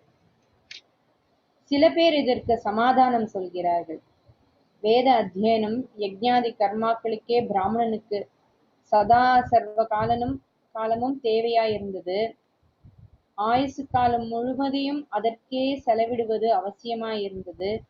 இப்படி இவன் வேதம் ஓதுவது, வேள்வி செய்வது, சாஸ்திரங்களை ரட்சித்து தருவதே என்றே பொழுது முழுவதையும் செலவழித்தால் இவனுடைய ஜீவன உபாயத்துக்கு என்ன செய்வது? இவன் பொருள் தேடி போக ஆரம்பித்தால் ஆயுட்கால பிறவிப்பணி நடக்காது. இந்த பிறவிப்பணிக்கோ பார்ட் டைம் போதாது. எதுக்கு? அத்தியனத்துக்கு. அப்படியே இவன் வயிற்றுக்காக வேறு வேலையும் வைத்துக் கொண்டால் ஆச்சாரங்கள் கெட்டு போகும். அதன்பின் பத்தியமில்லாத மருந்து போல் இவனுடைய அத்தியனம் வீரியம் குறைந்து போய் அதனால் லோகத்துக்கு கிடைக்கிற க்ஷேமம் நஷ்டமாகிவிடும். இதனால்தான் பிராமணன் மாத்திரம் யாச்சகம் செய்யலாம் என்று சாஸ்திரம் அனுமதித்தது. யாச்சகம் என்றில்லாமல் ராஜாக்களே இவனுடைய அத்தியனம், யஜ்ஞம், சாஸ்திர ரட்சணம் இவற்றால் ஏற்படுகிற சமூக ஸ்ரேயஸை முன்னிட்டு இவனுடைய அத்தியாவசிய தேவைகளுக்கு குறை வைக்கக்கூடாது என்று மானியங்கள் விட்டார்கள். பூதானம், கிரகதானம், கோதானம், ஸ்வர்ணதானம் எல்லாம் செய்தார்கள். ஆனாலும் அவர்கள்தான் கொடுக்கிறார்களே என்று இவர்கள் வரம்பில்லாமல் வாங்கிக் கொள்ளக்கூடாது. அப்படி செய்தால் அது இவர்களை ரொம்பவும் இந்திரிய சுகத்தில் இழுத்துவிட்டு ஆத்ம அபிவிருத்தியை கெடுக்கும். அதோடு ரொம்பவும் கை நீட்டி வாங்கிவிட்டால் இவர்கள் கொடுக்கிறவனுக்கு பவ்யப்பட்டு சாஸ்திரங்களை அவர்கள் இஷ்டப்படி வளைத்து அர்த்தம் பண்ண வேண்டியிருக்கும். நடுநிலைமை தப்பி போகும்படி நேரிடும். இந்த காரணங்களை உத்தேசித்து தர்மசாஸ்திரங்கள் பிராமணன் உயிர் வாழ்வதற்கு அதமபட்சமாக எது தேவையோ அதற்கு மேல் ஒரு திருணமாத்திரம் கூட வைத்துக் கொள்ளக்கூடாது என்று விதித்தன. இந்த முறைப்படியே இவர்களும் ராஜாக்களின் போஷணையில் தங்கள் தர்மத்தை செய்து கொண்டு வந்தார்கள். இங்கிலீஷ்காரர் ராஜ்யம் வந்த பின் இவர்களுக்கு ராஜமானியங்கள் இல்லையே. இவர்கள் எப்படி எவ்விதமான வருவாயும் இல்லாமல் உயிர் வாழ முடியும்? அதனால்தான் இங்கிலீஷ் படிப்பு, சர்க்கார் உத்தியோகம் என்று இவர்கள் இறங்கும்படி ஆயிற்று. சந்தர்ப்ப சூழ்நிலை இவர்களை அப்படி நெறித்தது. அதற்காக இவர்களை கண்டிக்க கூடாது என்று ஒரு சமாதானம் சில பேர் சொல்கிறார்கள். இதில் கொஞ்சம் நியாயமும் இருக்கலாம். ஆனால் முழு நியாயமும் இல்லை என்றுதான் என் மனசுக்கு படுகிறது. இங்கிலீஷ்காரனுக்கு முன்னால் முகலாய சாம்ராஜ்யம், மற்ற பல சுல்தான் ஆட்சி எல்லாம் இருந்த போதே அப்போதெல்லாம் ஏதோ கொஞ்சம் பண்டிதர்கள் தர்பார் உத்தியோகத்துக்கு போனார்கள் என்றாலும் மற்றவர்கள் ராஜமானியம் இல்லாமலேதான் தங்கள் தர்மத்தை தொடர்ந்து செய்து வந்தார்கள். அக்ரஹாரம் காலியானது, கிராமம் பாழானது, வேத பாடசாலைகள் சூன்யமானது, நிலங்கள் எல்லாம் சர்டிபிகேட்டுகளாக மாறின. இந்த அனர்த்தங்கள் எல்லாம் சுமார் 100 வருஷத்துக்கு உட்பட்ட விஷயங்கள் தானே. அதற்கு முந்தின தலைமுறை வரை வைதிக தர்மம் உருக்குலையாமல் தானே இருந்திருக்கிறது. இதற்கு காரணம் இந்து ராஜாக்கள் மட்டும்தான் என்றில்லை. இந்து சமூகத்தில் மற்ற எல்லா வர்ணத்தாருமே வேத தர்மம் நசித்து போகக்கூடாது, பிராமண ஜாதி அழிந்து போகக்கூடாது என்று மனசார நினைத்து அதற்காக அள்ளி கொடுத்து காப்பாற்றி வந்திருக்கிறார்கள். இன்றைக்கும் படிப்பதற்கு பிராமண பசங்கள் இல்லாததால் வெறிச்சோடி இருக்கிற நூற்றுக்கணக்கான பாடசாலைகள் இருக்கின்றனவே. இவற்றுக்கெல்லாம் முதல் போட்டு மூலதனம் வைத்திருப்பது யார்? பெரும்பாலும் நாட்டுக்கோட்டை நகரத்தார்களும் கோமட்டி செட்டிமார்களும் பண்ணையார்களான வேளாளர்களும் தான். நகரத்தார் செய்த கோயில் திருப்பணிக்கு கணக்கில்லை. அதே மாதிரி இந்த கோவிலுக்கு வேதம், இது இருந்தால்தான் இந்த கோவிலில் பூஜையும் சாநித்தியமும் உண்டு என்ற நம்பிக்கையில் ஒரு ஆலய திருப்பணி செய்தால் ஒரு வேத பாடசாலையும் வைக்க வேண்டும் என்று அவர்கள் தமிழ்நாடு முழுவதிலும் வைத்திருக்கிறார்கள். வேளாளர்களில் பெரிய நிலச்சுவாந்தார்களாக இருந்தவர்களும் இப்படியே வேத பாடசாலைகளுக்காக அள்ளி கொடுத்திருக்கிறார்கள். இங்கிலீஷ்காரன் ஆட்சி வந்த பிறகு அவன் காட்டின சுகபோக்ய ஜீவனத்தில் மயங்காமல் சாஸ்திரம் விதிக்கிற அளவுக்கு அத்தியாவசிய தேவைகளை பூர்த்தி செய்து கொள்வதோடு மட்டும் பிராமணன் வாழ முற்பட்டிருந்தால் அவனுக்கு நிச்சயம் மற்ற சமூகத்தார் அதற்கான வசதிகளை செய்து தந்திருப்பார்கள். அவர்கள் இவனை கைவிடாத போதே இவனாகத்தான் அக்ரஹாரத்தை வேத பாடசாலைகளை விட்டுவிட்டு ஓடி வந்து விட்டான். மேல் நாட்டு நாகரீகத்தில் புதிதாக வந்த சயின்ஸினால் பெருகிவிட்ட போக்கிய வாழ்வில் இவனுக்கு ருச்சி வந்துவிட்டது. ஆத்ம அபிவிருத்திக்கு எந்த அளவு அவசியமோ அனுகூலமோ அந்த அளவுக்கு மட்டுமே சரீர போஷணம் செய்து கொண்டால் போதும் என்ற உயர்ந்த லட்சியம் போய்விட்டது.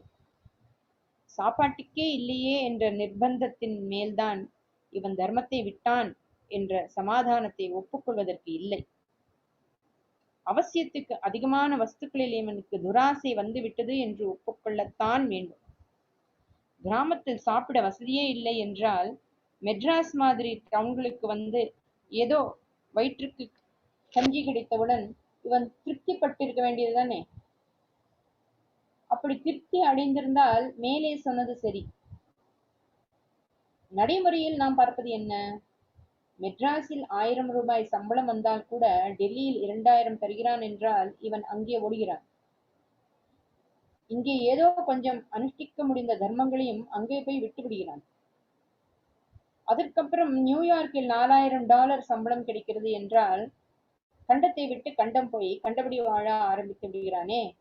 கொஞ்சம் மிஞ்சி இருந்த ஆச்சாரங்களை கூட உதறி விடுகிறானே. மிலிட்டரியில் அதிக பணம் வருகிறதா? அதிலும் சேர்கிறேன். அங்கே மதுபானம், மாம்ச போஜனம் எல்லாம் பழக வேண்டியிருந்தாலும் பரவாயில்லை என்று பணத்துக்காக எதையும் செய்வதைத்தானே பார்க்கிறோம். ஆகையால் பிராமணன் ஸ்வதர்மத்தை விட்டதற்கு சொல்கிற சமாதானம் கொஞ்சம் கூட எடுபடவில்லை. நான் இதற்கு மேலேயே ஒருபடி போகிறேன். இங்கிலீஷ்காரர்களுடன் புது சயின்ஸ்களும் இயந்திர யுகம் எல்லாம் வந்ததால் நம்மவர்களில் மற்ற ஜாதிக்காரர்களுக்கு தானாக பழைய தர்மங்களில் பிடிப்பு போய்விட்டதாகவே வைத்துக் கொள்வோம். இங்கிலீஷ்காரர்கள் கிளப்பிவிட்ட ஆரிய திராவிட வேத உணர்ச்சியால் மற்ற சமூகத்தார் பிராமணர்களை ரட்சிக்க கூடாது என்று முடிவு கட்டியதாகவே வைத்துக் கொள்வோம். இதெல்லாம் யதார்த்தம், ஃபேக்ட் இல்லை. ஒரு பேச்சுக்காகத்தான் அசியூம் பண்ணி சொல்கிறேன். வீட்டை விட்டு ஓடி எங்காவது படித்து உத்தியோகம் பார்த்தால்தான் ஒரு பிடி சோற்றுக்கு வழி உண்டு என்ற நிலை பிராமணர்களுக்கு வந்ததாகவே வைத்துக் கொள்வோம். இப்படிப்பட்ட நிலை ஏற்பட்டிருந்தால் கூட அவர்களை செத்தாலும் நம் தர்மத்தை விடாமல் செய்து கொண்டே சாக வேண்டும் என்று உறுதியோடு வேத அத்தியனத்தையும் கர்மானுஷ்டானத்தையும் விடாமல் இருந்திருக்க வேண்டும் என்கிறேன். ஆனால் நம் தலைமுறைக்காரர்கள் என்ன செய்திருக்க வேண்டும் என்பதை பற்றி இப்போது சொல்லி பிரயோஜனம் இல்லை. அவர்கள் லோகத்தை விட்டே போய்விட்டார்கள். அவர்கள் என்ன செய்திருக்க வேண்டும் என்கிறேனோ அதையேதான் இன்றைக்கு உள்ளவர்களுக்கும் சொல்கிறேன். அதாவது செத்தாலும் ஸ்வதர்மத்தை விடக்கூடாது. இப்போது மட்டும் சாகாமல் இருக்க போகிறோமா என்ன? பணத்தை நிறைய சேர்த்து கொண்டு, ஆனால் அதைவிட நிறைய அவமானத்தை சேர்த்து கொண்டு, மற்றவர்களின் அசூயைக்கு காரணமாக இருந்து கொண்டு நமக்கான தர்மத்தை விட்டுவிட்ட பிரஷ்டர்களாக சாகப் போகிறோம். இதைவிட சாப்பாட்டுக்கு இல்லாவிட்டாலும் நம் கடமையை செய்தோம் என்று மூச்சு இருக்கிற மட்டும் பட்டினி கிடந்தாவது வேத ரட்சணத்தை செய்வது சாவது பெருமைதானே? செய்து சாவது பெருமைதானே? இப்படி செய்வதால் மற்றவர்கள் நம்மை பூஷிக்கட்டும் அல்லது தூஷிக்கட்டும், அதை பற்றி நமக்கு என்ன வந்தது? யாருக்கும் போட்டியாக இல்லாதவரை நம்மை கண்டு நிச்சயம் யாரும் அசூயை, பொறாமை, வயிற்றெரிச்சல் படமாட்டார்கள் அல்லவா? காலத்துக்கு ஒவ்வாத அசட்டு பிச்சுக்கள் என்று கேலி வேண்டுமானால் செய்வார்கள். அதாவது பரிகசிப்பார்கள். பண்ணிவிட்டு போகட்டுமே, இப்போது மட்டும் குறைச்சலாகவா பரிகாசத்துக்கு ஆளாகி வருகிறோம்? நம் தர்மத்தை விட்டு ஊர் சிரிக்கிற நிலையில் வயிறு வளர்ப்பதை விட தர்மத்தை செய்து கொண்டு ஊர் சிரித்தாலும் சிரிக்கட்டும் என்றுதான் இருக்கலாமே, அல்லது சாகலாமே. ஒவ்வொருத்தன் என் தேசம் என்கிறான், என் பாஷை என்கிறான். அதற்காக சண்டை போட்டு உயிரை வேண்டுமானாலும் விடுகிறான். சுதந்திர போராட்டம் மாதிரி பெரிய விஷயங்கள் தான் என்றில்லை. இதோ ஒரு ஜில்லாவின் பகுதி இன்னொரு ஜில்லாவுக்கு போய்விடக்கூடாது என்பதற்காக பிராணனை விடுவதற்கு சித்தமாகத்தானே தன்மேல் மண்ணெண்ணெயை கொட்டிக்கொண்டு தீக்குளிக்கவர்கள் இருக்கிறார்கள். கொள்கைக்காக இதை இவர்கள் செய்கிற மாதிரி இங்கிலீஷ்காரர்களின் புது மோஸ்தர் வாழ்க்கை வந்தபோது பிராமணர்கள் பிராணனும் துச்சம் என்று பரம தியாகமாக தங்கள் தர்மத்தை ஏன் ரட்சித்திருக்க கூடாது?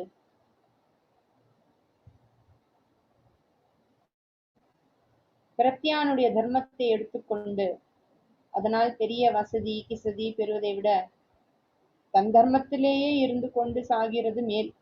நிதனம் ஸ்ரேயः கீதை என்று பகவான் கீதையில் சொல்லியிருக்கிறார். இது எதுக்கெல்லாமோ மண்ணெண்ணெயை ஊத்திக்கிறியே, உன் தர்மத்தின்படி வாழறதுக்கு உசுறு போனா பரவாயில்லன்னு ஏன் இருக்க முடியலன்னு கேக்குறார். நம்ம எல்லாரையும் தான் கேக்குறார். முஸ்லிம் ஆட்சியில் பிராமணர்கள் மாறாததற்கும் வெள்ளைக்காரன் ஆட்சியில் மாறிவிட்டதற்கும் என்ன காரணம் சொல்கிறார்கள்? வெள்ளைக்காரனோடுதான் புது சயின்ஸ் யந்திர சாதனங்கள் வந்தன. மோட்டார் கார், எலக்ட்ரிசிட்டி மாதிரி வெகு சுருக்க காரியத்தை செய்து கொள்வதற்கான சாதனங்கள் வந்தன. அதுவரை நினைத்து பார்த்திராத இத்தனை சௌகரியங்கள், சுக சாதனங்கள் வெள்ளைக்காரனோடு வந்ததால் தான் அவற்றின் கவர்ச்சியால் இழுக்கப்பட்டு அவர்களுக்குரிய வழிகளிலேயே மோகித்து விட்டான் என்கிறார்கள். இது ஒரு காரணமாக இருக்கலாமே ஒழிய சமாதானமாகவோ நியாயமாகவோ ஆகாது.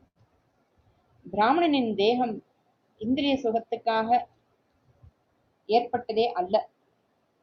அது லோக க்ஷேமார்த்தமாக வேதத்தை ரட்சிப்பதற்கு என்ன நியமங்கள் அனுஷ்டானங்களை பின்பற்ற வேண்டுமோ அவற்றை செய்யவே ஏற்பட்டது. அதில் அதிகப்படியான எந்த போக்கிய வஸ்துவும் சேர்க்கக்கூடாது என்பதுதான் அடிப்படை தர்மம்.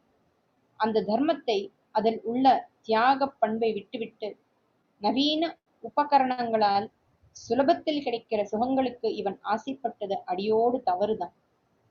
பாதகமான சூழ்நிலையிலும் ஸ்வதர்மத்தை ரட்சிப்பதுதான் பெருமை. அப்படி அவர்கள் செய்யாதது பெரிய தப்பு. அதன் பலனைத்தான் இப்போது ஒரு தாய் வயிற்று குழந்தைகளாக இருந்த நம்மிடையில் வந்துவிட்ட துவேஷ உணர்ச்சியில் அனுபவிக்கிறோம். மற்றவர்களும் பெரிய கிளேசத்தை உண்டாக்கிவிட்டோம். மற்றவர்களுக்கும் பெரிய கிளேசத்தை உண்டாக்கிவிட்டோம். முதலில் பிராமணனுக்கு காலேஜில் இடமில்லை, வேலை இல்லை என்று ஆனதே, பிறகு படிப்படியாக மற்றவர்களுக்கும் அந்த கதிதான் என்கிற நிலைக்கு முற்றி இருக்கிறது. மனித சக்தியினாலேயே கிராம வாழ்க்கையை எளிதாக நடத்திய மட்டும் எல்லாம் சரியாயிருந்தது. யந்திர சக்தி, ஆலை தொழில் எல்லாம் வந்து தேவைகளும் ரொம்ப அதிகமாகி வாழ்க்கையை சிக்கலாக்கிவிட்ட இன்றைய நிலையில் காலேஜ் அட்மிஷன், வேலை இவற்றுக்கு எல்லாருமே திண்டாடும்படியாகத்தான் இருக்கிறது. இப்போது என்ன பரிகாரம்? பிராமணர்கள் எல்லோரும் இப்போது இருக்கிற வாழ்க்கை முறைகளை விட்டு அத்தியனத்துக்கு திரும்புவார்கள் என்று எதிர்பார்க்கிறீர்களா என்று என்னை கேட்டால், அப்படி நான் எதிர்பார்க்கிறேனோ இல்லையோ, அது காரிய சாத்தியமாக உங்களுக்கு தோன்றுகிறதோ இல்லையோ, அவர்கள் இப்படித்தான் செய்தாக வேண்டும் என்றுதான் நான் சொல்ல வேண்டும். நம் மூல தர்மமே பறிபோய் விட்டது என்று வாயை மூடிக்கொண்டு பார்த்து கொண்டிருப்பதற்கு குரு பீட்டம், ஆச்சாரிய ஸ்தானம் எதுவும் இருக்க வேண்டிய அவசியமே இல்லை. முடியாததாக தோன்றினாலும் கூட அப்படிப்பட்ட நல்ல லட்சியங்களையும் முடித்து காட்ட வேண்டும் என்று சொல்வதற்குத்தான் மதங்கள், மடங்கள் இருக்கின்றன. இந்த லட்சியத்துக்குத்தான் அவை தங்கள் பூர்ண சக்தியையும் செலவழித்து பாடுபட வேண்டும். சத்தியாகிரகத்தால் வெள்ளைக்காரனை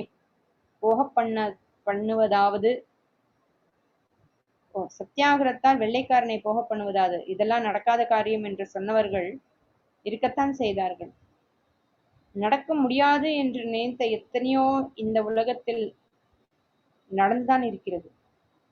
இது நடக்க முடியாத விஷயம் என்று நினைத்து தர்மத்தையும் சத்தியத்தையும் விட்டு கொடுத்து பேசுவது எனக்கான காரியமில்லை. நடத்துவதும் நடத்தாததும் உங்கள் கையில் இருக்கிற விஷயம். நான் செய்யக்கூடியதெல்லாம் நம்முடைய தர்ம சாஸ்திரங்களில் சொல்லியிருக்கிறவைகளை அழிக்காமல் சலிக்காமல் உங்கள் காதில் போடுவதுதான். சாஸ்திரங்கள் எவற்றை உங்கள் கடமை என்று விதித்திருக்கின்றனவோ அவற்றை உங்களுக்கு எடுத்து சொல்லி, எத்தனை பிரதிகூலங்கள் இருந்தாலும் நீங்கள் அதன்படிதான் நடக்க வேண்டும் என்று வலியுறுத்துவதுதான் என் கடமை.